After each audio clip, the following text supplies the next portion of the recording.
సేవకుడు. మీరందరూ సహోదరులుగా ఉన్నారు. ఇప్పుడు మీ వేదాంతం ఏమిటో చెప్పండి. బలి సిద్ధాంతాన్ని కలిగింది వేదం. అంతం అంటే ముగింపు. వేదాన్ని అంతం చేయునదే వేదాంతం. దేవుడికి బలులు అర్పించిన పాత నిబంధనే వేదం. తననే బలిగా అర్పించిన యేసుక్రీస్తే క్రొత్త నిబంధన. అంటే అదే అంతం. బలిని నెరవేర్చడమే వేదాంతం.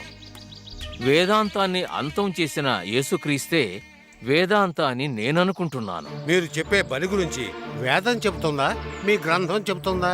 మీ వేదం కూడా చెప్తోంది. బలి కాబడే పురుష ప్రజాపతి పాపాలకు అతీతునుగా ఉండాలి. అదే నిష్కలంక పురుషుడు. ముళ్ళ కిరీటం ధరించబడాలి. అందువల్లే అశ్వమేధ యాగంలో బలిగా అర్పించబడిన గుర్రానికి ముళ్ళ కిరీటం తొడిగారు.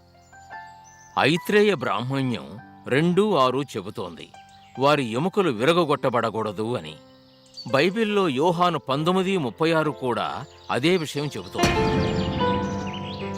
శతపథ బ్రాహ్మణ్యం 196:2:2 పురుష మేజ్య అంటే పురుష బలి అని చెప్పబడిన చోటు. ఆయన ప్రజల చేత నిరాకరించబడాలి అని చెప్పబడింది. అది మాత్రమే కాదు, నవృతే యువాద్భాసం అలబందే కథాచన. బలిస్తంభానికి కట్టకుండా బలిమృగాన్ని చంపకూడదని చెప్పబడింది. దానినే శిలువ వృక్షం అని గ్రంథము చెబుతోంది. మీకోసం గాయపడిన నా శరీరాన్ని, చిందించిన నా రక్తాన్ని జ్ఞాపకముంచుకొనుడని చెప్పాడు యేసు. ఆ జ్ఞాపకార్థమే రొట్టెల్ని, ద్రాక్షారసాన్ని చర్చిలో తీసుకుని తింటున్నాం. That is bread and wine in remembrance of his blood and flesh sacred for us.